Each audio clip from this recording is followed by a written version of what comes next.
Hello everyone, this is HuntSD here, and today I just reacted to Red vs. Blue Episode 7, The Nightmare on Planet Evil. Ooh, spooky! And we gotta figure out who that unicorn guy was, Spencer Porkinson. Now, that was a little bit anticlimactic for that type of character, because we thought he was gonna be some of this big mercenary type guy, and someone that's gonna be searching for Tucker for some reason. He was just there for like child support. Papers and such. Are you kidding me? Like, you made this guy look so amazing and you give us that? Honestly, I'm not surprised. Cause come on, it's Rooster Teeth. They do stuff like this all the time. And it's just... why? Why make this guy such a big deal? But apparently we will see him again later on. We don't know when though. That's the thing. I think his name was Spencer Porkinson. So yeah, that part of the episode was a little bit anticlimactic. It sounded like that he killed some members of Red vs. Blue, but they didn't. They just turned down that mechanic attack and decided to play their boost, obviously. And they made this episode seem like a whole horror thing. But apparently that at the end of the episode, we know that when Sarge was looking in the mirror, that was actually the bad Sarge, the one that was doing all the stuff, making the Red vs. Blues look bad. That was the framer, obviously, because we know that they know how to find them now. Apparently, they got a signal on them that they can track and everything else that has been going on like that. So yeah, this episode was a little bit anticlimactic, but a little bit interesting nonetheless. I want the Red vs. Blue to make those psychopaths versions. I want them to meet them. Now, the psychopath Sarge kind of sounded like Sarge, but not really like him. They got in the accent now. They just don't have the exact voice besides Simmons. We actually got to be hearing Church's psychopathic voice a little bit at the end.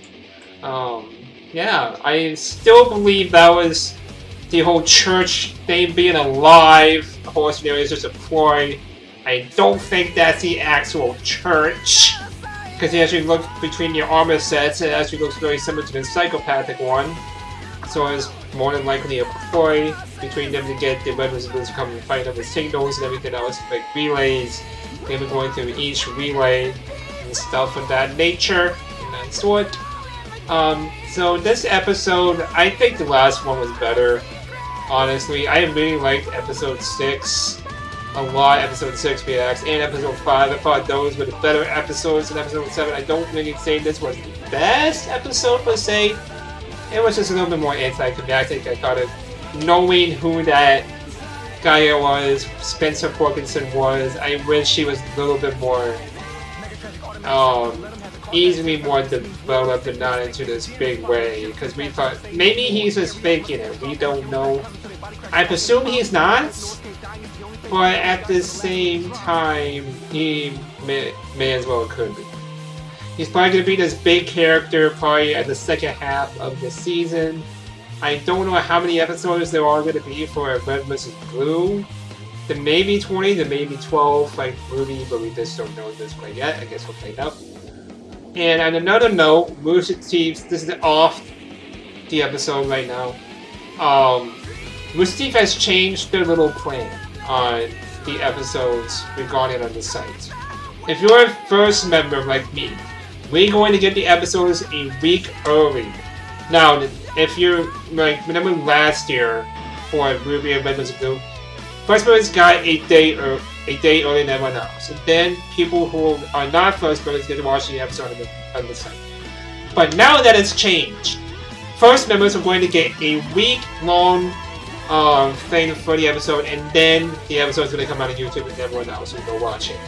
Unless if you're a first member, you can come watch the episode right now, and if you're not, you're gonna have to wait. That kind of sucks. You gotta wait a little bit longer than usual. Some people are disliking it, but honestly, it's a little bit fair because we paid for it. We paid for these subscription to watch these episodes early to get these videos out to you guys. So yeah, I just want to get that out of the way. What I thought about that. Now back onto the episode. There were some moments in there that I don't know about Jax quite yet, making me look suspicious about him. I think it's kind of telling the truth at this point, but at the same time, I'm not really sure. Could it be possible? No, this is possible. The reason why they were able to get a signal off the Resolutes and able to fight him is because of Jax. Now, this hasn't been confirmed yet. This is more of a theory. Could that be possible? That Jax is the reason why the psychopathic Resolutes are able to find the Resolutes so easily? Could that be the case?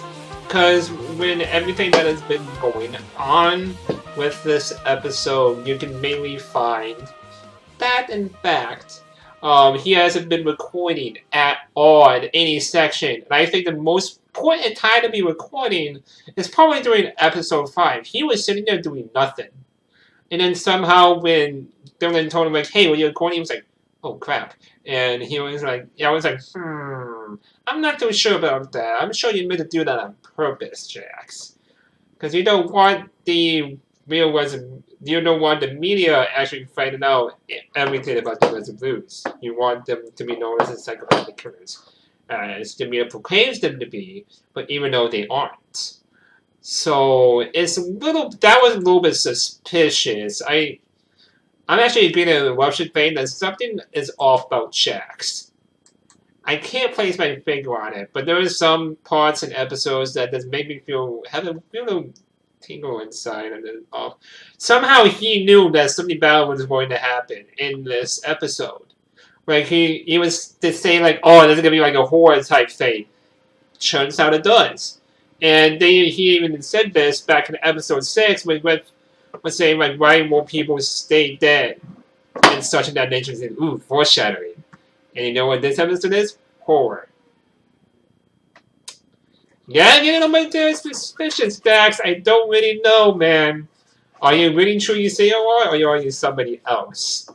Well, no, so I don't really think Frank really quit. I think, because it seems a little bit weird that Jax has the same armor as Frank before, doing episode 1. Before episode 1, because Frank had the same armor as Jax. Maybe the person who Dylan is looking for made sure Frank take over his armor so he can give it to Jax. But I don't really think that's the case. I think Jax is killed Frank and took his armor to be replaced. But hey, we may never know for certain. Until maybe the big reveal happens that Jax is not who he says he is. Which I don't think Jax says who he is right now. I think there's something going on behind the scenes. But hey, we may never know until the future episodes. So, what do you all think of this episode? Leave your thoughts in the comment section box below. Remember to like, comment, and subscribe for future videos like these. Now, I'll see you all next time. Bye!